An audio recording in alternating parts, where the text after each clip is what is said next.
Hello everyone, स्वागत है बेटा आप सबका हमारे इस नए लेक्चर में क्वाड्रेटिक इक्वेशंस के। और बेटा जैसा आपको याद होगा कि हम location of roots already start कर चुके थे और उसमें बेटा मैंने आपको दो टाइप करवा दिए थे। सेकंड वाले टाइप की मैं आपको थ्योरी करा चुका हूं और उस पर बेस्ड बेटा हम क्वेश्चन सॉल्व कर रहे थे। आज का लेक्चर अगेन बहुत ही एक्साइटिंग लेक्चर बेटा होने वाला है, जिसमें हम टाइप 2 के कुछ सवाल, फिर टाइप 3, टाइप 4, टाइप 5 सारी चीज़ें बेटा एक एक करके हम करने वाले हैं। एंड मुझे पूरी उम्मीद है कि आपको बहुत ज़्यादा मज़ा आने वाला है। जितने भी हमारे नए स्टूडेंट्स बेटा इस लेक्चर को देख रहे हैं, डिस्क्रिप्शन बॉक्स में देखिए बेटा, डिस्क्रिप्शन बॉक्स में आपको हमारे टेलीग्राम चैनल का लिंक दिखाई दे रहा होगा। उस चैनल को ज्वाइन करिए ताकि आपको सारे अपडेट्स टाइम से मिल पाएँ। And at the same time बेटा जो भी मैं होमवर्क की शीट्स शेयर कर रहा हूँ वो भी आपको मिल जाए। So without wasting any time बेटा मैं पहले सवाल के साथ स्टार्ट करता हूं हमारे आज का लेक्चर। देखिए हमारे पास बेटा आज का फर्स्ट क्वेश्चन दिया हुआ है। पहला सवाल आज का लिखा है a square plus a plus 1 x square plus a minus 1 times x plus a square equal to 0। इसके बेटा दो रूट्स दिए हैं alpha and beta. Find the values of a, find the values of a such that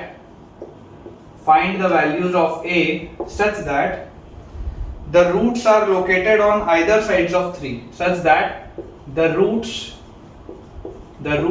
are located on either sides of 3, 3 के अगल बगल बेटा roots आपके लोकेटेड है। सवाल क्या बोल रहा है कि 3 के अगल बगल आपके रूट्स लोकेटेड है, तो a की क्या वैल्यूज होंगी बेटा हमको ये बताना। सबसे पहले तो देखिए मैं बेटा अपना जो क्वाड्रेटिक इक्वेशन है वो दोबारा लिख देता हूं। a square plus a plus 1 x square plus a minus 1 times x plus a square equal to 0। ये बेटा हमारा क्वाड्रेटिक इक्वेशन। अब यहां पर भी देखिए बेटा x स्क्वायर का जो कोफिशिएंट है वो एक क्वाड्रेटिक है, लेकिन याद करिए लास्ट लेक्चर में हमने बेटा एक ऐसा सवाल देखा था जिसमें x स्क्वायर का जो कोफिशिएंट था वो एक क्वाड्रेटिक तो था, लेकिन उस क्वाड्रेटिक का डिस्क्रिमिनेंट ग्रेटर देन 0 था। d ग्रेटर देन 0 का मैंने उसमें आपको मतलब भी समझाया था कि बेटा उसमें d ग्रेटर देन 0 का मतलब क्या है। उसका मतलब ये है कि वो वाला क्वाड्रेटिक पॉजिटिव वैल्यूज भी ले रहा है, नेगेटिव वैल्यूज भी ले रहा है एंड 0 भी ले रहा है। लेकिन यहां पर बेटा आप ध्यान से देखिए, इस क्वाड्रेटिक का डिस्क्रिमिनेंट 0 से छोटा है। देख लो b स्क्वायर माइनस 4ac करोगे बेटा, डिस्क्रिमिनेंट इसका 0 से छोटा है। और अगर इसका डिस्क्रिमिनेंट बच्चों 0 से छोटा आ रहा है, इसका मतलब क्या है, d लेस देन 0 मतलब ये वाला क्वाड्रेटिक तो यार हमेशा ही पॉजिटिव है। ये वाला क्वाड्रेटिक तो हमेशा ही पॉजिटिव है। For all values of a this is always positive. तो इसमें बेटा मुझे x स्क्वायर के कोफिशिएंट को कुछ करने की जरूरत नहीं है। क्यों? क्योंकि यहां पर x स्क्वायर का कोफिशिएंट इज ऑलवेज पॉजिटिव।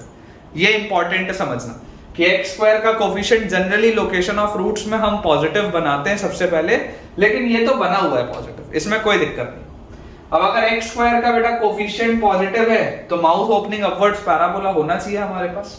और हमें बेटा देखिए इसमें क्लियरली ये चीज बोली जा रही है, find the values of a such that the roots are located on either sides of 3, मतलब कि 3 के दोनों तरफ रूट्स इसके लोकेटेड है।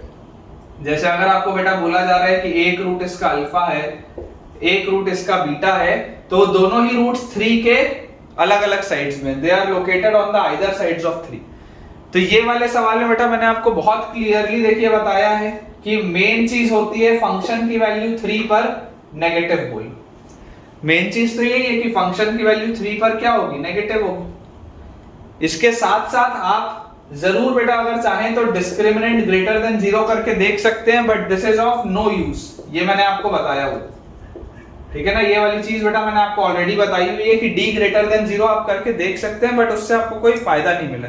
अभी हम करके देखेंगे, ठीक है ना। मैंने लास्ट लेक्चर में बेटा आपको करके दिखाया था, आज भी मैं आपको सेम चीज करके दिखाऊंगा। d ग्रेटर देन 0 कर भी दोगे ना तो कोई ऐसा मतलब ऐसा चमत्कार नहीं हो जाएगा कि कोई नया आंसर आ जाए। आंसर तो वही होगा जो इससे निकलेगा, ठीक है।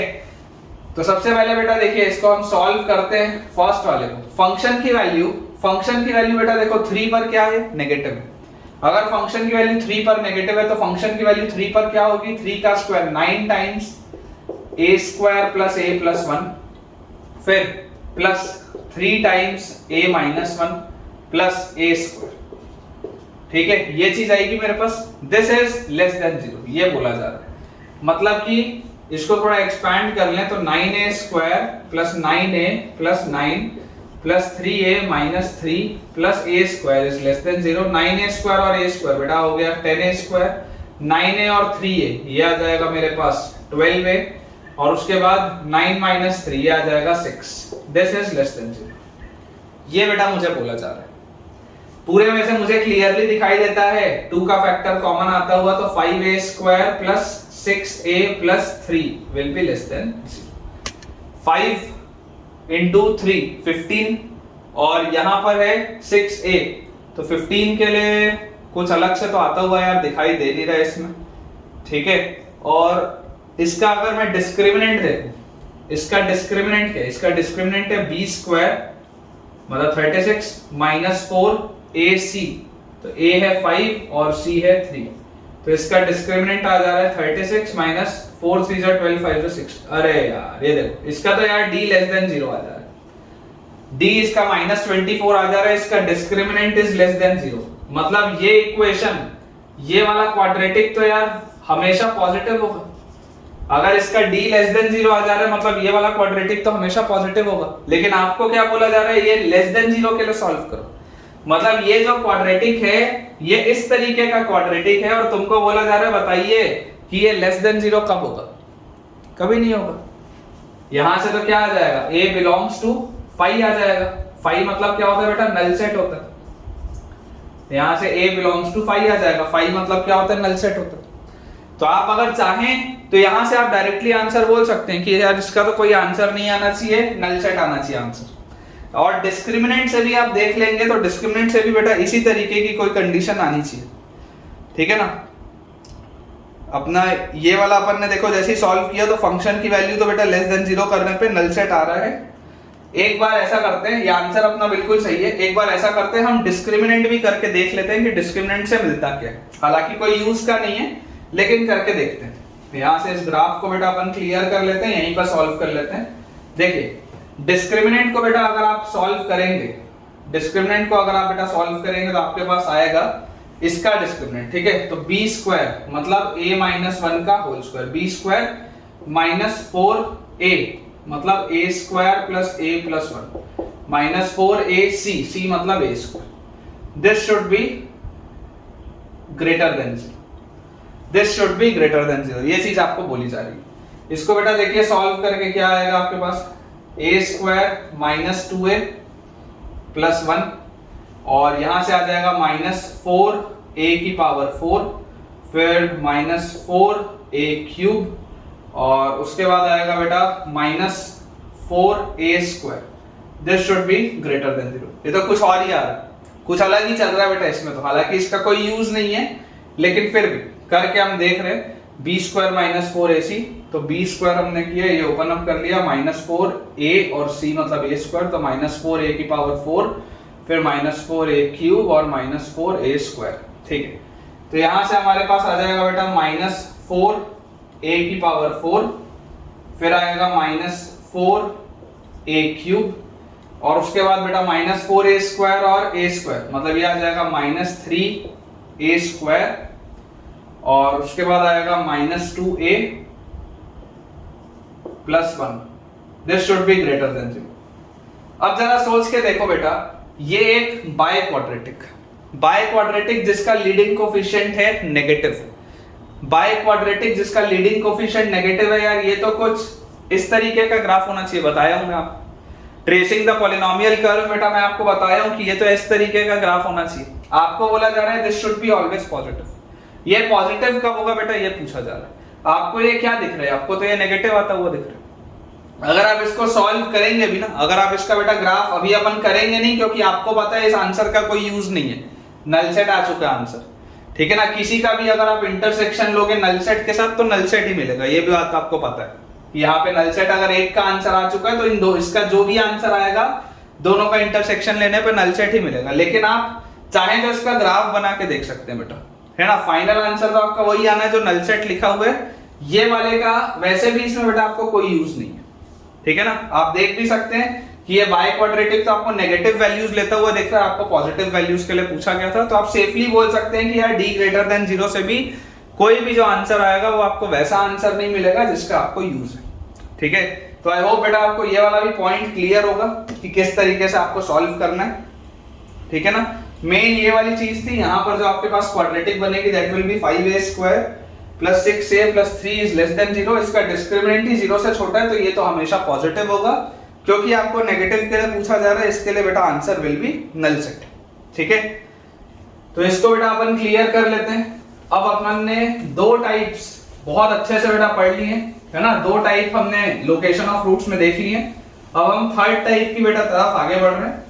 मैं आपको बहुत एग्जांपल्स नहीं करा रहा हूं किसी भी एक पर्टिकुलर टाइप का, मैं आपको बेटा सिर्फ एक बेसिक आइडिया दे रहा हूं कि कैसे सवालों को सॉल्व किया जाता है, अप्रोच क्या होता है और कंडीशंस क्या होती है, ठीक है ना। मैं आपको सिर्फ ये समझाने की कोशिश कर रहा हूं कि अप्रोच क्या है और कंडीशंस क्या आपको लगानी। चलिए हमारे पास नेक्स्ट टाइप है बेटा टाइप 3। टाइप 3 में क्या होता है बेटा, जब एक रूट किसी पर्टिकुलर वैल्यू से छोटा हो, when alpha is less then k1 and beta is greater then k2, कुछ इस तरीके का। जब एक रूट किसी पर्टिकुलर वैल्यू से छोटा हो और दूसरा रूट किसी पर्टिकुलर वैल्यू से बड़ा हो, ठीक है। जैसे कि मान लीजिए बेटा इस तरीके का कोई एक ग्राफ मैं आपको बना के दूं कि सबसे पहले तो आपने इंश्योर वही करना है कि make the coefficient of x square as positive. सबसे पहला स्टेप तो बेटा वही है कि आपको x स्क्वायर का जो कोफिशिएंट है वो पॉजिटिव बनाना है। अब अगर इसमें बेटा मुझे ये बोला जा रहा है कि माउथ ओपनिंग अपवर्ड्स पैराबोला में ये जो दो रूट्स हैं अल्फा और बीटा, तो एक रूट किसी पर्टिकुलर वैल्यू k1 से छोटा है और दूसरा रूट किसी पर्टिकुलर वैल्यू k2 से बड़ा है। एक रूट बेटा आपके पास मैं बोल रहा हूं k1 से छोटा है और दूसरा रूट k2 से बड़ा है, तो कुछ इस तरीके का ग्राफ आना चाहिए। अब इसमें कौन कौन सी बेटा वो श्योर शॉर्ट कंडीशंस हैं जो आपको समझ में आती हैं कि यार ये तो होंगी ही होंगी, ये कंडीशंस तो होना तय है। ये कौन कौन सी कंडीशंस, जब हम वो समझने की बेटा कोशिश करते हैं। तो आप देखो बेटा यहां पर अगर एक रूट k1 से छोटा है और दूसरा रूट k2 से बड़ा है, तो मैं क्लियरली बोल सकता हूं बेटा कि फंक्शन की वैल्यू k1 पे नेगेटिव होगी, फंक्शन की वैल्यू k2 पे भी नेगेटिव होगी। ये बात 100% श्योर है। जैसे टाइप 2 में हमने किया था, उसमें हमको ये बोला जा रहा था कि एक पर्टिकुलर नंबर के इधर उधर है रूट्स, तो हमने बोला था फंक्शन की वैल्यू k पर नेगेटिव होगी। वैसे यहां पर आप बोल सकते हैं एक रूट अगर k1 से छोटा है तो फंक्शन की वैल्यू k1 पर नेगेटिव होगी, k2 पर भी नेगेटिव होगी, ये बात श्योर। और मेरे प्रीवियस नॉलेज से, मेरे को ये भी पता है कि d ग्रेटर देन 0 मैं करूंगा तो, लेकिन it will be of no use. d greater than 0 मैं करूंगा तो, लेकिन it will be of no use. Distinct roots हैं, देखो दोनों रूट्स बेटा अलग अलग है, रूट्स आर डिस्टिंक्ट, क्लियरली आपको दिख रहा है डिस्टिंक्ट रूट्स हैं, इसलिए मैंने इक्वालिटी नहीं लगाई है, d ग्रेटर देन 0 किया है ना, d ग्रेटर देन 0 किया, अलग अलग रूट्स हैं और क्लियरली बेटा है ना, यहां पे लिख देता हूं मैं डिस्टिंक्ट रूट्स हैं, तो d ग्रेटर देन 0 होगा, लेकिन उसका कोई यूज नहीं है। क्यों? क्योंकि ये वाले से वो कंडीशन सेटिस्फाई हो जाएगी। जैसे पिछले वाले में बेटा फंक्शन की वैल्यू जैसे आप k पर नेगेटिव करते थे तो वो सेटिस्फाई हो जाता था, ऑलरेडी आपका d ग्रेटर देन 0 भी आंसर। उसी तरीके से यहां से ही बेटा आप देखेंगे तो वो सेटिस्फाई कर जाएगा, उसका कोई भी इशू नहीं आएगा। अब ये वाली चीज के बाद वर्टेक्स क्या होगा बेटा, वेरी इंपॉर्टेंट, वर्टेक्स। क्या मैं वर्टेक्स पर कोई भी बात कर सकता हूं क्या? Can I say anything about the vertex? भैया एक बात श्योर है कि वर्टेक्स जो भी होगा वो कहीं पर भी हो सकता है। यार देखो ये बात कोई नहीं बोलेगा कि सर वर्टेक्स मतलब -b/2 है, जो होगा ना -b/2 है सर, दोनों रूट के बीच में लाई करेगा। यार ये तो ऑब्वियस है ना, दिस इज ऑब्वियस, इससे कोई फायदा थोड़ा ना है, दिस इज ऑब्वियस। वर्टेक्स तो हमेशा ही होता है ना, दिस इज ऑलवेज ट्रू ना यार, दिस इज ऑलवेज ट्रू।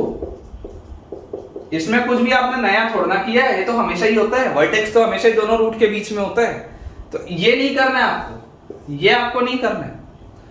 लेकिन अगर बेटा आप K1 और K2 की बात कर रहे हैं तो यार वर्टेक्स तो फिर कहीं पर भी हो सकता है ना। मान लो अगर कुछ मैं इस तरीके का ग्राफ बनाता आपके लिए, इमेजिन करो अगर बेटा मैं इस तरीके का आपके लिए ग्राफ बनाता, ये अल्फा बोलता मैं, ये बीटा बोलता, ये तुम्हारा वर्टेक्स मैं बोलता, ठीक है, ये वर्टेक्स होगा। और यहां पर बेटा मैं आपको बोलता K1 और यहां पर आपको मैं बोलता K2। K1 से छोटा है अल्फा, K2 से बड़ा है बीटा। तो इसमें वर्टेक्स तो मतलब कहीं पर भी हो सकता है ना यार, K1 K2 तो अंदर कहीं पर भी हो सकता है, उसको वर्टेक्स में आप नहीं कर सकते। तो can not comment, can not comment, surely आप बेटा कमेंट नहीं कर सकते इस बात पे।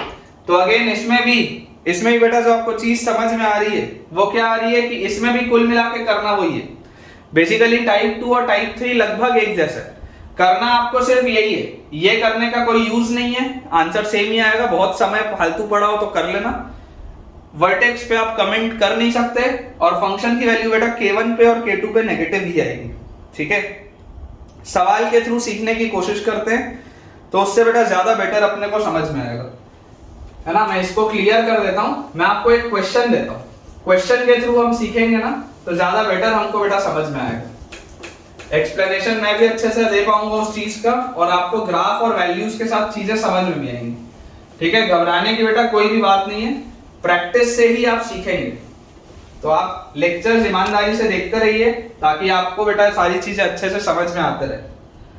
देखिए हमारे पास सवाल बेटा दिया हुआ है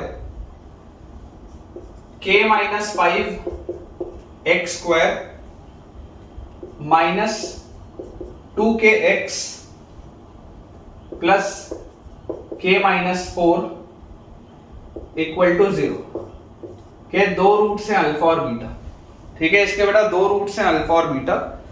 मुझे बोला जा रहा है find the values of k, find the values of k for which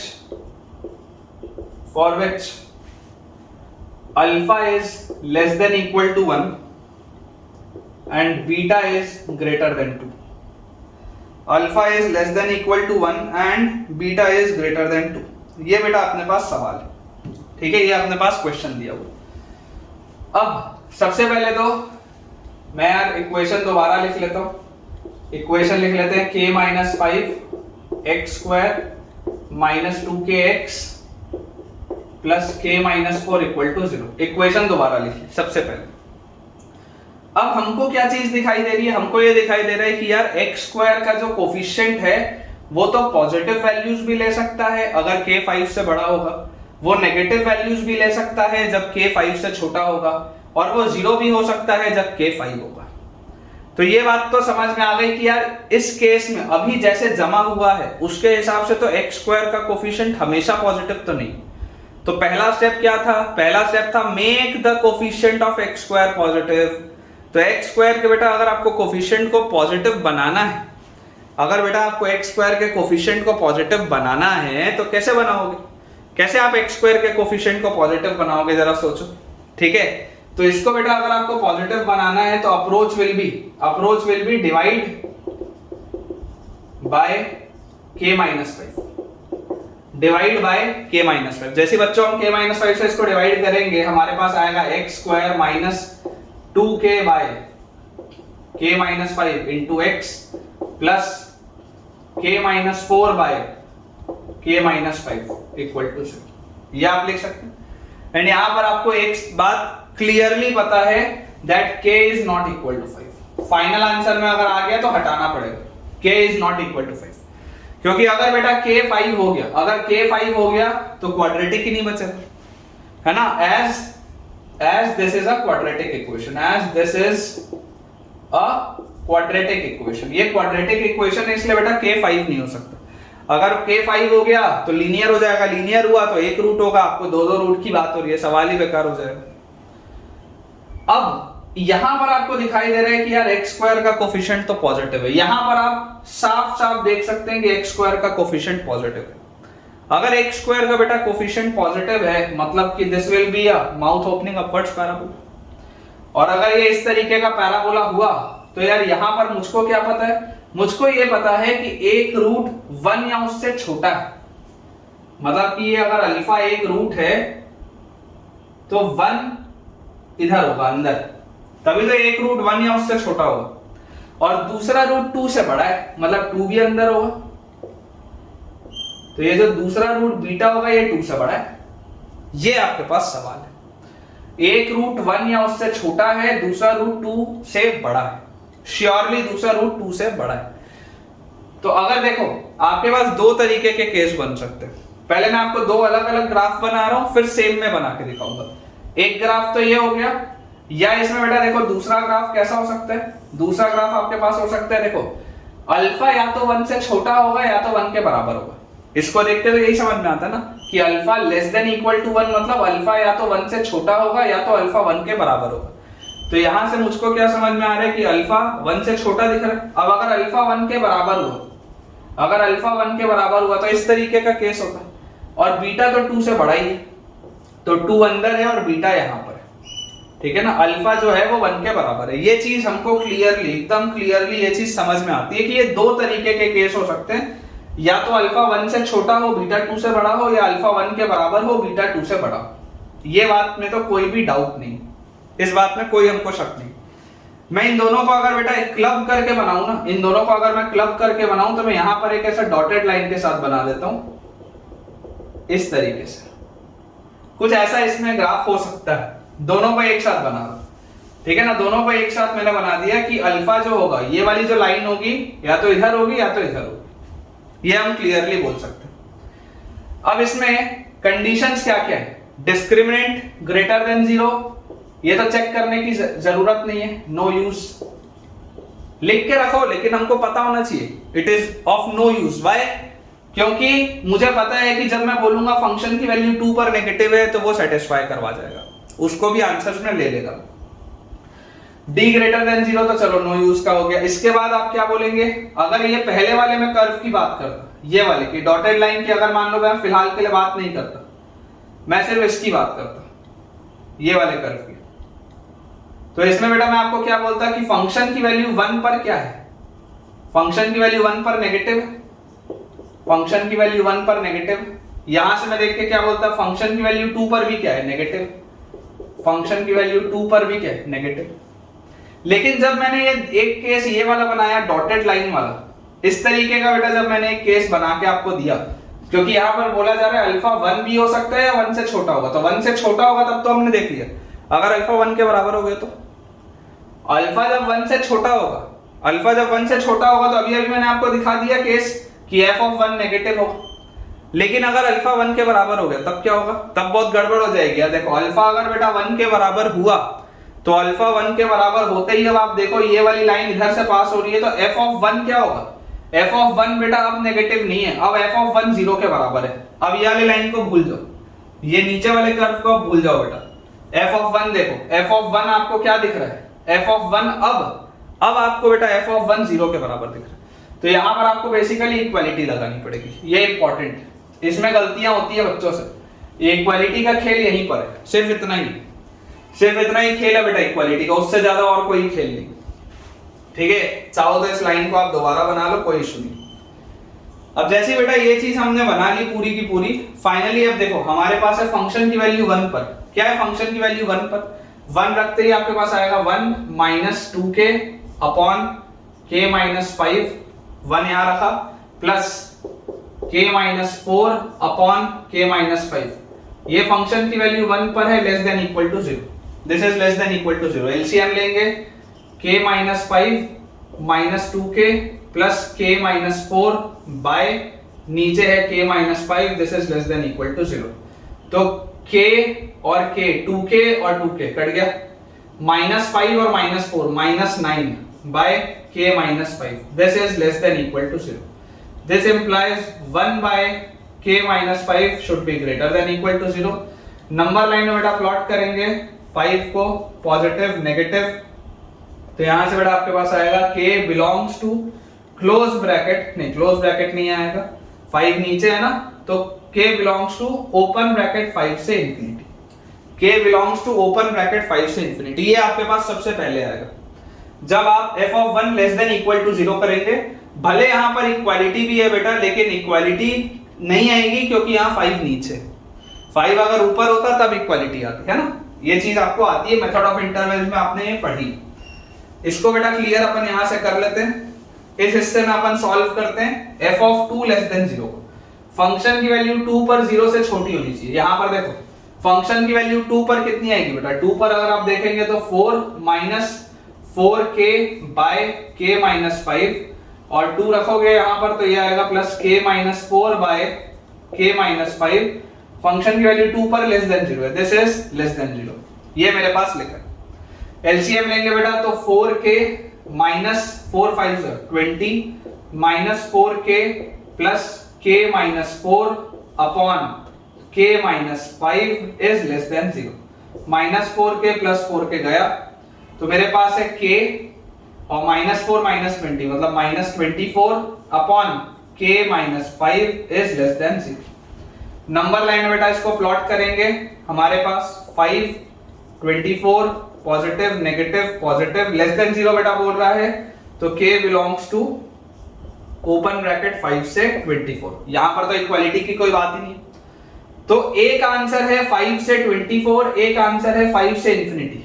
बिना नंबर लाइन बनाए बेटा डायरेक्टली भी आप देखो देख सकते हो, दोनों में कॉमन के, एक बोल रहा है 5 से 24, एक बोल रहा है 5 से infinity. Final answer will be k belongs to 5 से 24।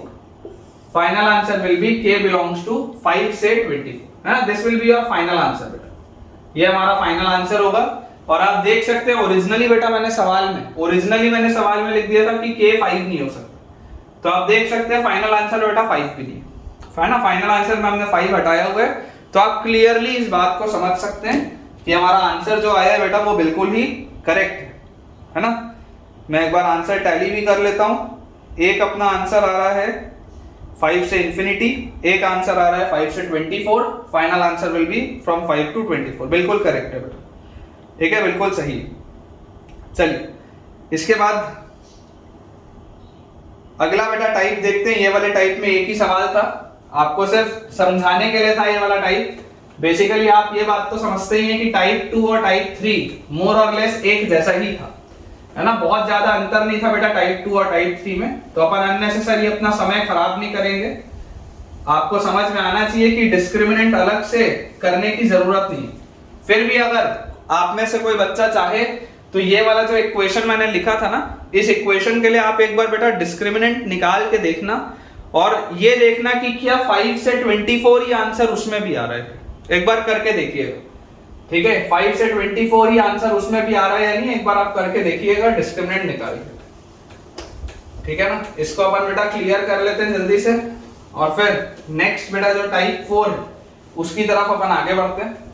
आज मैं आपको टाइप 4 टाइप 5 दोनों ही करा दूंगा, भले उसके सवाल सारे नहीं हो पाएंगे, लेकिन स्टिल मैं आपको ये टाइप तो बेटा समझा दूंगा, टाइप तो इंट्रोड्यूस कर ही दूंगा आज। देखिए टाइप 4 बेटा हमारे पास है, टाइप 4 में लिखा हुआ है कि जब दोनों ही roots when k1 is less than alpha and beta is less than k2, दोनों ही रूट्स फिक्स्ड हो या बंधे हुए हो कोई दो फिक्स नंबर्स के बीच में, ठीक है ना, दोनों ही रूट्स बेटा बंधे हुए हो कोई दो फिक्स नंबर्स के बीच में, तब का ये सवाल है आपके पास, ठीक है। जैसे कि मान लीजिए आपके पास एक पैराबोला इस तरीके का बना हुआ है, आपने ये इंश्योर कर दिया है, मैं बार बार नहीं लिखूंगा, आपने इंश्योर कर दिया है कि x स्क्वायर का कोफिशिएंट पॉजिटिव है, इस तरीके का आपने ग्राफ बनाया। अब बेटा आपको एक बात ये दिखाई दे रही है कि एक रूट अल्फा है, एक रूट बीटा है, और मैं आपको बोल रहा हूं कि both these roots are between k1 and k2, मतलब k1 और k2 ऐसी कोई दो पर्टिकुलर वैल्यूज हैं जिनसे ये दोनों रूट्स बड़े हैं, और k2 एक ऐसी कोई पर्टिकुलर वैल्यू है जिससे ये दोनों रूट छोटे हैं। Basically both of these roots are lying between k1 and k2, k1 और k2 के बीच में ये लाई कर रही है। अब इसमें हम गारंटी से बेटा क्या क्या बोल सकते हैं, गारंटी से हम क्या बोल सकते हैं, तो बेटा गारंटी से पहली बात तो मैं ये बोल सकता हूं कि फंक्शन की वैल्यू k1 पर पॉजिटिव होगी, गारंटी से बोल सकता हूं, कोई बात ही नहीं है।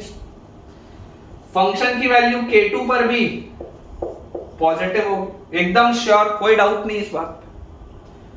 सेकंड में बेटा क्या बोल सकता हूं, सेकंड में बोल सकता हूं कि यार इसका डिस्क्रिमिनेंट जो होगा ना वो ग्रेटर देन या इक्वल टू 0 दोनों ही हो सकता है। क्यों ऐसा हो सकता है? क्योंकि ऐसा जरूरी थोड़ा ना कि इसके दो डिस्टिंक्ट रूट्स हो।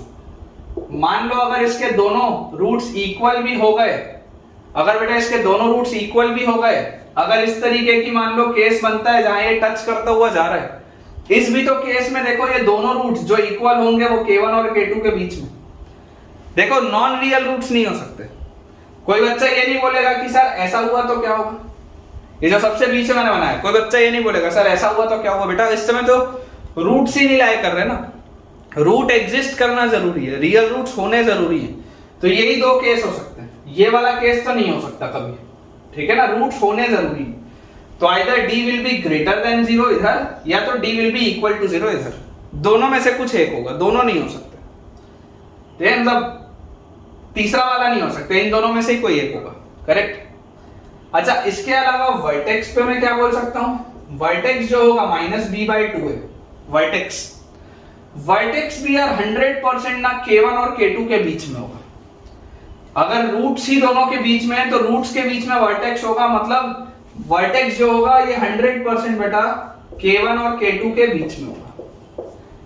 वर्टेक्स 100% आपका k1 और k2 के बीच में होगा, ये पॉइंट समझने वाला, ठीक है ना, ये बेटा पॉइंट समझने वाला है। ये तीन आपके पास कंडीशंस हैं और ये तीनों कंडीशंस आप गारंटी के साथ बोल सकते हैं, है ना, विद गारंटी आप ये तीनों कंडीशन बोल सकते हैं कि ये होगा ही होगा। Very important, this is very important. तो बेटा इस पर बेस मैं आपको एक सवाल कराता हूं, ठीक है, उस सवाल के थ्रू हम देखेंगे कि एक्चुअली हो क्या रहा है ना, सवाल के थ्रू ज्यादा अपने को बेटर अंडरस्टैंडिंग आएगी। आप इसे एक बार नोट कर लीजिए, ये कंडीशंस नोट कर लीजिए, रट के नहीं रखना है बेटा, अपना लॉजिकल दिमाग लगाओ खुद, रट के नहीं रखना है पेपर में, क्योंकि तुमको ये सब याद नहीं रहेगा, तुमको खुद सोचना पड़ेगा कि कौन से वाले टाइप का सवाल है। पेपर में बेटा आपको खुद सोचना पड़ेगा इस बात को कि आप क्या चीज लगाएं, कौन सी कंडीशन लगाएं, कौन सी कंडीशन ना लगाएं, ये पेपर में बेटा आपको खुद सोचना है। देखिए हमारे पास सवाल बेटा लिखा हुआ है x² plus twice of k-3x plus 9 equal to 0 के दो रूट्स हैं बेटा अल्फा एंड बीटा। हमें बोला जा रहा है alpha is not equal to beta, clearly दिया हुआ है, क्लियरली दिया हुआ है कि अल्फा और बीटा बराबर नहीं है। Find the values of k, find the values of k such that, find the values of k such that alpha comma beta belongs to close bracket -6 से 1 ओपन। ये हमारे पास बेटा सवाल, alpha comma beta belongs to close bracket -6 से 1 open तक। अब इसमें इसका मतलब क्या है, इसका मतलब क्या है, सबसे पहले इसका मतलब समझो। तो देखो बेटा सबसे पहले तो इस क्वाड्रेटिक को लिख लेते हैं, x² plus twice of k-3x plus 9 equal to 0। ये क्वाड्रेटिक क्लियरली बेटा मुझे दिखाई दे रहा है x² का कोफिशिएंट पॉजिटिव, तो अगर x² का कोफिशिएंट पॉजिटिव है तो ये माउथ ओपनिंग अपवर्ड्स पैराबोला तो होगा, इस तरीके का तो ग्राफ इसका बनेगा, ये बात तो श्योर है। अब इसमें बेटा मुझे क्या बोला जा रहा है कि अल्फा और बीटा दोनों ही -6 से 1 के बीच में लाया करना है। इसका मतलब क्या है, इसका मतलब ये लिखा हुआ है कि अल्फा और बीटा हमेशा 1 से तो छोटे हैं लेकिन -6 या उससे बड़े हैं। अल्फा और बीटा हमेशा ही 1 से तो छोटे हैं लेकिन -6 या उससे बड़े। तो सबसे पहले बेटा मैं इक्वालिटी वाले केस को नहीं देखता, इक्वालिटी को बाद में देखेंगे आंसर में। सबसे पहले आप इसको ऐसे समझो कि अगर आपको यह बोल दिया जाता कि अल्फा और बीटा दोनों ही -6 से बड़े हैं और 1 से छोटे हैं, इक्वालिटी की फिलहाल अगर मैं बात नहीं करता तो मैं आपको क्या बोलता कि ये अल्फा है, ये वाला आपके पास बीटा है। आपको साफ साफ दिया हुआ है कि अल्फा और बीटा दोनों अलग अलग हैं, डिस्टिंक्ट हैं, तो डी तो ग्रेटर देन 0 होगा, इक्वालिटी की तो कोई बात नहीं आती यहाँ पे, दोनों ही रूट्स अलग अलग हैं इस तरीके से। मैं यहाँ पर आपको फर्स्ट केस बोल रहा हूँ कि फिलहाल आप इक्वालिटी का ना सोचें, आप सिर्फ ये देखें कि देखिए अल्फा और बीटा दोनों 1 से तो छोटे हैं, 1 से तो छोटे हैं, ये बात 100% श्योर। मैं आपको बोल रहा हूँ सबसे पहले आप सोच के देखिए कि अगर दोनों रूट्स -6 से बड़े होते, इक्वालिटी की अभी बात मत करो, अगर दोनों रूट्स -6 से बड़े होते, अगर ये यहां पर ऐसा हो -6 अगर यहां पर होता, अगर मैं आपको बोल देता कि दोनों ही रूट्स -6 से बड़े, तब आप क्या क्या कंडीशन लिखते, सबसे पहले आप ये सोचिए। तो आप यहां पर बेटा कंडीशन लिखते हैं सबसे पहले, पहली कंडीशन तो आप बेटा क्या बोलते हैं कि यार इसका डिस्क्रिमिनेंट तो ना ग्रेटर देन 0 होगा, क्योंकि दोनों रूट्स डिस्टिंक्ट हैं, दो रूट्स हैं, दोनों डिस्टिंक्ट हैं, इसका डी तो ग्रेटर देन 0 होगा, पहली कंडीशन ही आप बोलते। दूसरी आप बेटा क्या कंडीशन बोलते हैं, दूसरी आप कंडीशन बोलते हैं कि जो वर्टेक्स होगा, वर्टेक्स आएगा मेरे पास -b/2 है, ये वर्टेक्स ना 100% -6 से 1 के बीच में लाया करेगा, ये जो वर्टेक्स होगा ये बेटा लाया करेगा -6 से 1 के बीच में। अभी आप इक्वालिटी की बात नहीं कर रहे, अभी इक्वालिटी को इसमें कैसे इनकॉर्पोरेट करना मैं सिखाऊंगा, है ना, इक्वालिटी को इसमें कैसे इनकॉर्पोरेट करना मैं आपको सिखाऊंगा। फिलहाल आप सिर्फ इन जनरल बात कर रहे हैं कि अगर जनरल होता तो कैसे हम लिखते, इस तरीके से लिखते। फिर हम क्या देख सकते हैं कि फंक्शन की वैल्यू -6 पे पॉजिटिव है और फंक्शन की वैल्यू 1 पर भी पॉजिटिव है। फिर हम लिखते हैं कि फंक्शन की वैल्यू -6 पे पॉजिटिव है और फंक्शन की वैल्यू 1 पर भी पॉजिटिव। ये आप कंडीशन एकदम क्लियरली बेटा लिख सकते थे, इसमें कोई डाउट नहीं था, है ना, ये कंडीशंस को आप बहुत इजीली और बहुत क्लियरली लिख सकते थे।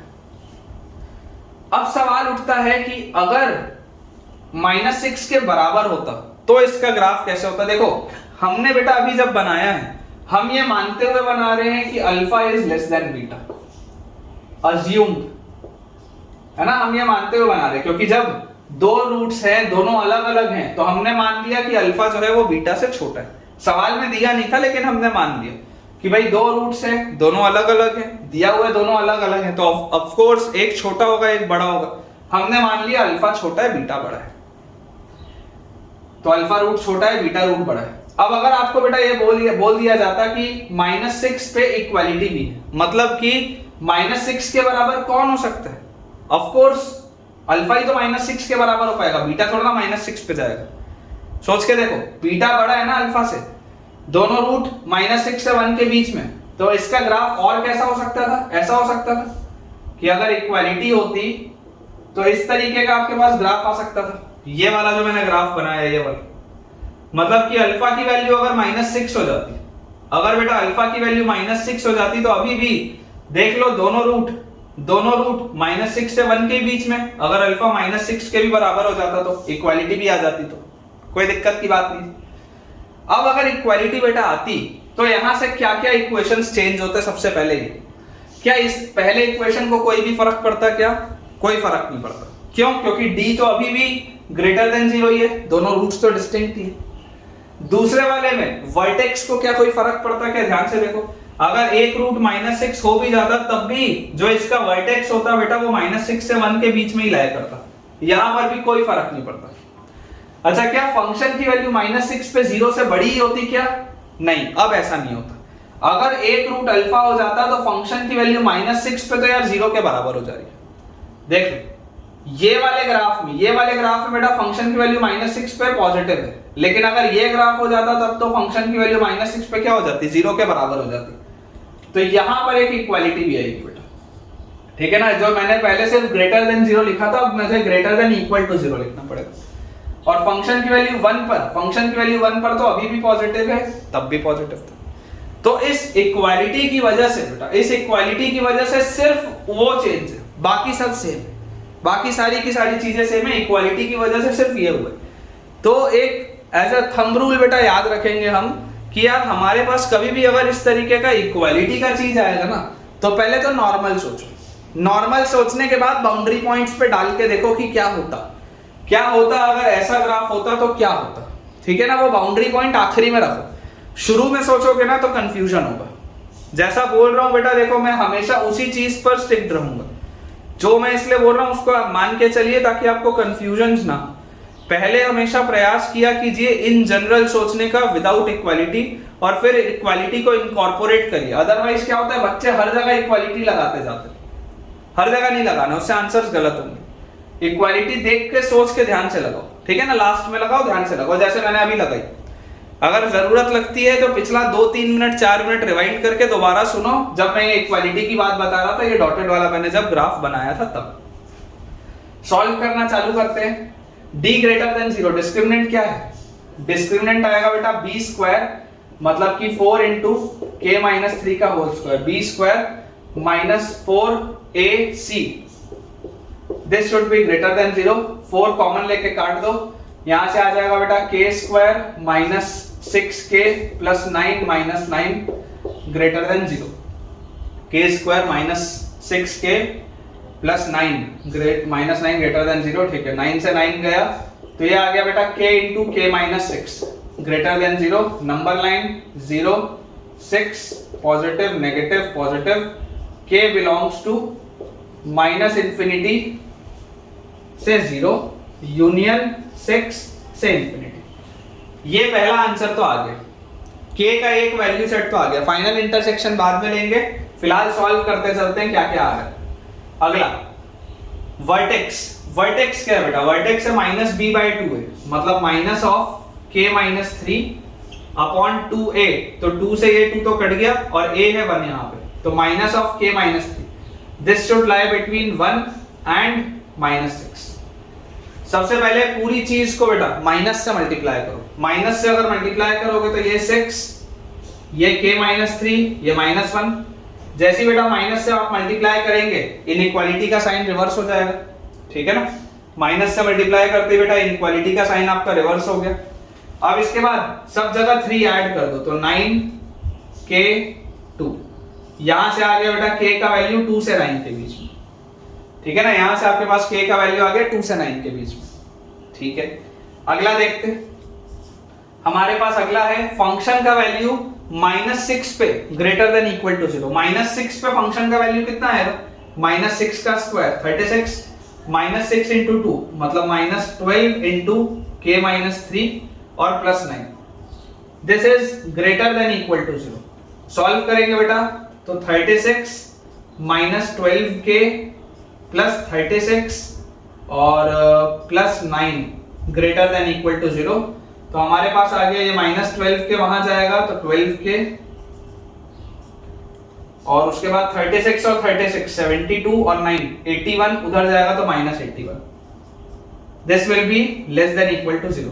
पूरे में से 3 का बेटा फैक्टर कॉमन आता हुआ दिख रहा है, तो यहां पर आ जाएगा 27 और यहां पर आ जाएगा बेटा 3 जाने के बाद 4, तो यहां से बेटा आपके पास आ गया k is less than equal to 27/4, ठीक है। एक वैल्यू सेट और आ गया, k is less than equal to 27/4।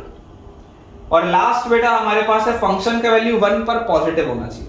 Function का वैल्यू 1 पर अगर पॉजिटिव होना चाहिए तो 1 पर फंक्शन का वैल्यू कितना है 1 और प्लस 2k माइनस 6 और प्लस 9, ये होना चाहिए पॉजिटिव, तो यहां से आ गया 2k और 9 माइनस 6 3 और 1 plus 4 greater than 0, k should be greater then -4/2 is -2।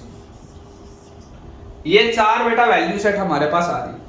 अपन ऐसा करते हैं, कॉमन इंटरसेक्शन लेने के लिए थोड़ा यहाँ पे यार इसको मिटा लेते हैं हम, ताकि अपने पास थोड़ी सी स्पेस क्रिएट हो, और यहाँ पर बेटा अपन नंबर लाइन में एक बार सारे क्रिटिकल पॉइंट्स प्लॉट करके देखते हैं कि क्या इसमें कुछ भी कॉमन आ भी रहा है या नहीं। क्या क्या क्रिटिकल पॉइंट्स मिल रहे हैं हमको, मिल रहा है बेटा 0, सबसे छोटा क्या मिल रहा है -2, तो -2 तो पहले लिख लो, फिर एक मिल रहा है 0, है ना, -2 लिख लिया, 0 लिख लिया, 6 बाद में आएगा, और एक 2 मिल रहा है, 27/4 भी मिल रहा है, 27/4 होगा 6 पॉइंट समथिंग, तो यहां पर आएगा बेटा 2 के बाद आएगा हमारे पास 6 के बाद आएगा 27/4, ठीक है, और लास्ट में बेटा आएगा 9। ये देख लो, ये आपके पास क्रिटिकल पॉइंट्स आ रहे हैं, मेरे हिसाब से तो सही लिखा है। 2 लिख लिया, 9 लिख लिया, -2 लिख लिया, 27/4 लिख लिया, 0 आ गया, 6 आ गया, और ओवरऑल भी अगर देखें तो 27/4 इज 6 पॉइंट समथिंग, तो ठीक लिखा है। पहला वाला बोलता है माइनस इंफिनिटी से लेकर 0 तक और 6 से लेकर इंफिनिटी तक, ये हो गया पहला। दूसरा वाला बोलता है 2 से लेकर 9 तक, 2 से लेकर 9 तक। तीसरा वाला बोलता है 27/4 या उससे छोटा, 27/4 या उससे छोटा। और चौथा वाला बेटा देखो बोल रहा है -2 से बड़ा। -2 से बड़ा मतलब यहां से लेकर ये पूरा -2 से बड़ा। क्या इसमें कॉमन मिल रहा है? चारों में कौन सा इंटरसेक्शन कॉमन मिल रहा है? इधर तो 3 है, इधर 2 है, इधर 3 है, ये 4 दिख रहे हैं यहाँ पे। उसके बाद तो यहाँ 3 है और फिर ये तो खत्म हो जाएगा। 4 मेरे को जो दिखाई दे रहा है, देखो ये एक आ गया डॉटेड लाइन ये वाला, और एक ये आ गया, ठीक है। ये अपने को बेटा दिख रहा है। मतलब अगर आपको बोला जाए फाइनल आंसर, तो final answer will be k belongs to, देखो यहाँ पर 6 में ओपन है, इन बाकी तीनों जगह 6 पे क्लोज था, तो अगर एक जगह भी 6 पे ओपन है तो 6 पे तो ओपन ही रहेगा। 27/4 इसमें इंक्लूडेड है, इसमें इंक्लूडेड है, यहाँ भी इंक्लूडेड है, यहाँ भी इंक्लूडेड है, तो 27/4 पे तो क्लोज्ड है।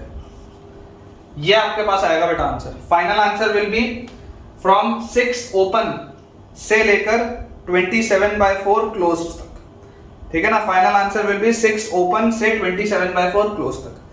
अब आप देख सकते हैं बेटा, बिल्कुल अपन ने सही निकाला है, लेकिन आप इस बात को देख सकते हैं कि ये ठीक ठाक मेहनत वाला सवाल है। अच्छी खासी मेहनत इसमें लगी, बहुत अच्छी खासी बेटा इसमें मेहनत लगी है। और इक्वालिटी का खेल क्या आपने ये भी समझा होगा। इक्वालिटी का बेटा पूरा खेल बाउंड्री पॉइंट पे होता है। मतलब आप सोच के देखो, अगर यहाँ वाला जो मैंने अभी आपको कर्व बनाया था, अगर उसमें इक्वालिटी नहीं होती, ये तो आंसर सही है ना। This is your final answer, this is your final answer, ठीक है।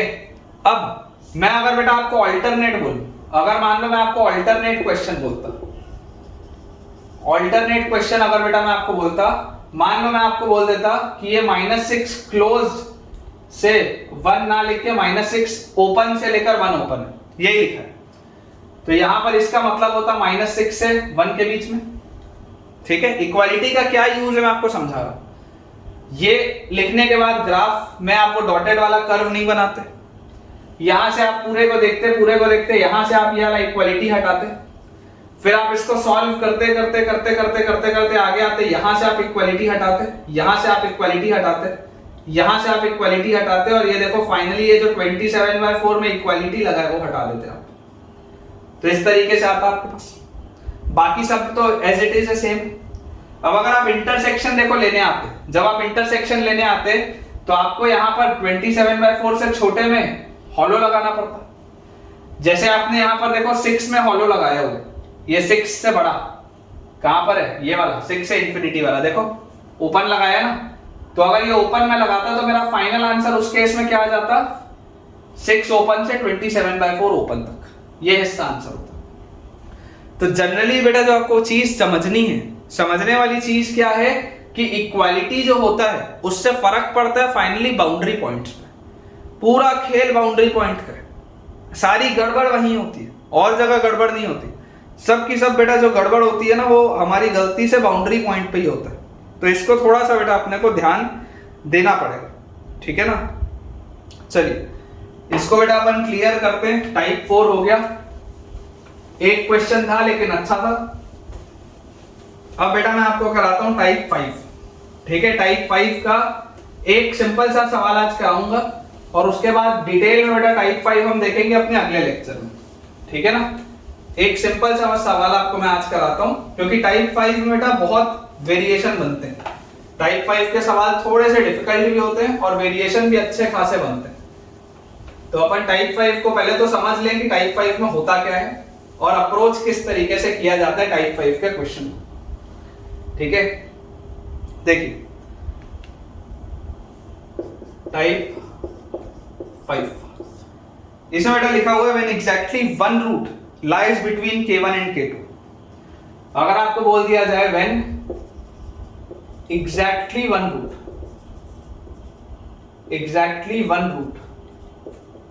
lies between k1 and k2, when exactly one root lies between k1 and k2, सबसे पहले बेटा आपने ये चीज तो इंश्योर कर ली है कि एक्स स्क्वायर का कोफिशिएंट पॉजिटिव है, ये आपने इंश्योर कर लिया।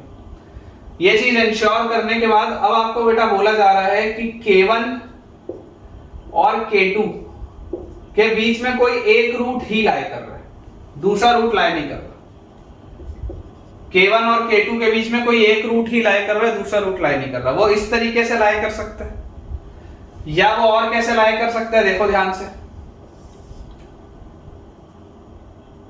अगर आपके पास ये K1 है, ये K2 है, हो सकता है बीटा लाई कर जाता, अल्फा लाई नहीं करता, ठीक है ना। इस तरीके का भी बेटा आपके पास सेटअप हो सकता था। जैसे यहां पर आपको दिख रहा है कि K1 अल्फा से छोटा है, यहां पर आपको दिख रहा है कि अल्फा K1 से छोटा है, तो इस तरीके का भी सेटअप हो सकता था। तो ये हमको बेटा देखो, ये तो सवाल टू सवाल वेरी करता है। यहां पर आप क्लियरली क्या चीज बोल सकते हैं कि देखिए फंक्शन की वैल्यू K1 पर तो आपको पॉजिटिव दिख रही है, इसमें फंक्शन की वैल्यू K1 पर पॉजिटिव दिख रही है, लेकिन फंक्शन की वैल्यू K2 पर क्या दिख रही है, नेगेटिव दिख रही है। ये आपको नेगेटिव मिल रहा है। जब एक रूट लाई करेगा बेटा, जब एक रूट लाई करेगा, इस कंसेप्ट का यूज अगले लेक्चर में बेटा जब मैं आपको इंटरमीडिएट वैल्यू थ्योरम पढ़ाऊंगा उसमें भी आएगा। इस कंसेप्ट को बेटा बहुत ध्यान से समझिए। एक रूट लाई कर रहा है, एक रूट लाई नहीं कर रहा। तो जब एक रूट लाई कर रहा है तो रूट के इधर वैल्यू पॉजिटिव आ रही है और रूट के इस साइड वैल्यू नेगेटिव आ रही है, ठीक है। तो फंक्शन की वैल्यू K1 पर पॉजिटिव है, K2 पर नेगेटिव है। लेकिन अगर इस तरीके का सेटअप होता तो यहां पर आप बेटा बोलते हैं कि फंक्शन की वैल्यू K1 पर पॉजिटिव है, ठीक है, सॉरी K1 पर नेगेटिव है, लेकिन फंक्शन की वैल्यू K2 पर, लेकिन फंक्शन की वैल्यू K2 पर पॉजिटिव, K2 पर पॉजिटिव है, K1 पर नेगेटिव है। यहां K1 पर पॉजिटिव है, K2 पर नेगेटिव है। दोनों अलग अलग तरीके का सेटअप है, लेकिन एक चीज गारंटीड है, एक चीज गारंटीड है कि इन दोनों का जो प्रोडक्ट होगा f of K1 into f of K2 ये नेगेटिव होगा। एक पॉजिटिव और एक नेगेटिव चीज का प्रोडक्ट नेगेटिव होगा, ये बात गारंटीड है। भले कैसा भी सेटअप हो, कैसा भी सेटअप हो, लेकिन दिस इज अ गारंटी कि यार दोनों का प्रोडक्ट तो नेगेटिव होगा। यहां पर भी आप देख लो, फंक्शन की वैल्यू K1 पर मल्टीप्लाइड बाय फंक्शन की वैल्यू K2 पर होगा तो नेगेटिव, ये बात तो श्योर है, इसमें बेटा कोई भी डाउट नहीं, ठीक है। तो ये एक इंपॉर्टेंट चीज है बेटा जो अपने को समझ में आनी चाहिए। और जैसे ही बेटा आप ये वाली चीज करते हैं, K2 पर फंक्शन की वैल्यू नेगेटिव है, K1 पर फंक्शन की वैल्यू नेगेटिव है, बेसिकली जब आपने ये नेगेटिव वाली चीज करी ना, जब आपने ये नेगेटिव वाली बेटा चीज करी तो ऑटोमेटिकली आपने क्या बोल दिया कि आपका ग्राफ एक्स एक्सिस के नीचे उतर रहा है। नेगेटिव वाली चीज लिखते ही देखो टाइप 2 में भी था, टाइप 3 में भी था। नेगेटिव वाला बेटा ये पॉइंट लिखते ही आप ये मान लेते हैं कि आपका ग्राफ एक्स एक्सिस के नीचे उतर रहा है, तो उसमें d greater than 0 automatically satisfy हो जाता है। आप चाहो तो करके देख सकते हो, अदरवाइज तो it is of no use. आप चाहो तो करके देख सकते हो, otherwise it is of no use. वैसे यहां पर बेटा d ग्रेटर देन 0, ठीक है ना, d ग्रेटर देन 0 बेटा आप चाहें तो करके देख सकते हैं, चाहे तो अवॉइड कर सकते हैं, आपकी इच्छा के ऊपर है, ठीक है ना। एक बार अपन सवालों में करके देखेंगे, जिसको भी अगर मान लो कभी भी कंफ्यूजन हो तो यार करके देख लो, बहुत ज्यादा टाइम तो लगना नहीं है, ओवरऑल आंसर को उससे कोई फर्क भी नहीं पड़ता। तो अगर मान लो आपको कभी भी ऐसा पेन लगे कि सर हमको याद नहीं रहता कि d ग्रेटर देन 0 करना या नहीं करना, तुम कर लेना, हार्डली 1 मिनट तुमको ज्यादा लगेगा, कर लेना, कोई दिक्कत की बात नहीं। तो आपके पास क्या आ गया, फंक्शन की वैल्यू देखिए, दोनों का जो प्रोडक्ट है वो नेगेटिव आ रहा है, डिस्क्रिमिनेंट बेटा आपके पास पॉजिटिव आ रहा है। वर्टेक्स के बारे में आप देख ही सकते हैं कि वर्टेक्स पे बेटा आप अलग से कमेंट नहीं कर सकते। वर्टेक्स किधर होगा K1 और K2 के, यू कैन नॉट कमेंट। तो वर्टेक्स की बेटा कोई बात नहीं होगी, वर्टेक्स की कोई बात नहीं होगी, ना इस केस में ना इस केस में। वर्टेक्स की आप कोई बात नहीं कर सकते, लेकिन हाँ ये आप बोल सकते हैं, ये आप बोल सकते हैं, ये पॉइंट और ये पॉइंट बेटा, ये दो पॉइंट्स आप बहुत इजीली बोल सकते हैं। अब इसमें एक इंपॉर्टेंट चीज होती है बेटा बाउंड्री पॉइंट की, importance of boundary point, importance of boundary point. क्या होता है बाउंड्री पॉइंट का इंपॉर्टेंस, मैं आपको समझा देता हूं, या ऐसा हम करेंगे, आज इस पर मैं सवाल नहीं लूंगा, आज इस पर मैं सवाल नहीं लूंगा क्योंकि उससे कंफ्यूजन हो जाएगा तुमको, क्योंकि मैं एक सवाल के अंदर 4 सब सवाल करवाऊंगा, एक क्वेश्चन के अंदर 4 सब पार्ट्स, और ऐसे मैं 2 आपको सवाल कराऊंगा जिसमें 4-4 आपके पास सब पार्ट्स में रहेंगे क्वेश्चन। तो आज नहीं करते, नहीं तो मजा नहीं आएगा, उसको कल अपन करेंगे, ठीक है ना। आज आप सिर्फ इसको समझ लो कंसेप्ट है क्या। बाउंड्री पॉइंट का कंसेप्ट ये बोलता है बेटा, ये तो आपने लिख लिया होगा, ठीक है ना। इसको मैं क्लियर कर देता हूं, मैं आपको बाउंड्री पॉइंट का कंसेप्ट समझा देता हूं, क्योंकि इसमें हमको अलग से बाउंड्री पॉइंट भी चेक करना पड़ता है, नहीं तो गड़बड़ हो सकती है। जब आपको बेटा ये बोला जा रहा है when exactly one root lies between k1 and k2, जब आपने बेटा ऐसा एक ग्राफ बनाया, जब आपने बेटा ऐसा एक ग्राफ बनाया, क्या ऐसा नहीं हो सकता था क्या कभी कि ये अल्फा है और यही k1 भी है, ये आपके पास बीटा है और ये आपके पास k2 है, ऐसा भी तो हो सकता था ग्राफ। सोच के देखो, अल्फा और k1 बराबर हो गए तो ये अल्फा है और यही k1 भी है, तो अभी भी देख लो आप k1 और k2 के बीच में, between k1 and k2, between k1 and k2, अभी भी बेटा एक ही रूट लाई कर रहा है। अल्फा और बीटा अगर देखो, आप अगर देखोगे ध्यान से तो k1 और k2 के बीच में, k1 और k2 के बीच में तो एक ही रूट है बीटा। अल्फा को मैंने बाउंड्री पॉइंट पे ले लिया। ये हम जब बेटा सवाल करेंगे ना तो सवाल से आपको ज्यादा बेटर तरीके से क्लियर होगा, ठीक है। इसी में और कैसा हो सकता था, ऐसा भी आपके पास केस बन सकता था कि आप यहां पर बोलते कि यार ये k1 है, ये अल्फा है और ये वाला जो पॉइंट है यही बीटा भी और यही k2 भी है। अभी भी देख लो k1 और k2 के बीच में एक ही रूट है, k1 और k2 के बीच में एक ही रूट है, अभी भी आप बोल सकते हैं, ठीक है ना। तो ये बेटा एक इंपॉर्टेंट कंसेप्ट होता है बाउंड्री पॉइंट का, जो हमको अलग से चेक करना होता है। तो मैं एक बार देख लेता हूं कि मैंने आपको सारी रेलेवेंट थ्योरी करवा दी है या नहीं करवाई। तो मेरे हिसाब से तो यार जो काम की थ्योरी थी बेटा वो मैं आपको करवा दिया हूं। सवाल इस पे मैं आपको अभी इसलिए नहीं करा रहा हूं क्योंकि मैं एक क्वेश्चन के अंदर बेटा 4-5 सब क्वेश्चंस लेना चाहता हूं और फिर उसमें क्या टाइम बहुत ज्यादा लग जाएगा, ठीक है। तो आज के लिए बेटा अपन इतना ही रखते हैं। मुझे उम्मीद है कि आपको आज का लेक्चर बहुत बढ़िया से समझ में आया होगा। हमने आज टाइप 2 का एक सवाल किया, टाइप 3 किया, टाइप 4 किया, टाइप 5 भी बेटा मैंने आपको इंट्रोड्यूस कर दिया है। और अगले लेक्चर में हम टाइप 5 के 7-8 बेटा क्वेश्चन देखेंगे, वो सब वाले पार्ट्स को मिला के, क्योंकि ये टाइप 5 बहुत इंपॉर्टेंट होता है बेटा। और इसके बाद फिर 2-3 छोटे-छोटे से टॉपिक्स हैं, छोटे-छोटे से सवाल हैं, वो सब करके फिर हम अपना क्वाड्रेटिक बेटा कंप्लीट करेंगे। तो अगर आपको आज का लेक्चर बच्चों पसंद आया है तो वीडियो को लाइक करना, चैनल को सब्सक्राइब करना और दोस्तों के साथ इस वीडियो के लिंक को शेयर करना बिल्कुल ना भूलें। और अगर आप चाहते हैं कि यूं ही इस तरीके से आपके लिए ये लेक्चर्स आते रहें अनइंटरप्टेड, तो अपना एक पॉजिटिव सा कमेंट जो भी आपको आज के लेक्चर में अच्छा लगा हो या अब तक के पूरे इतने सारे लेक्चर्स में आपको जो भी अच्छा लगा हो मुझे ज़रूर बताइए, ताकि मैं भी पढूं उसको और मुझे भी बहुत अच्छे से और मज़ा आए आपके लिए लेक्चर्स रिकॉर्ड करने में। Thank you.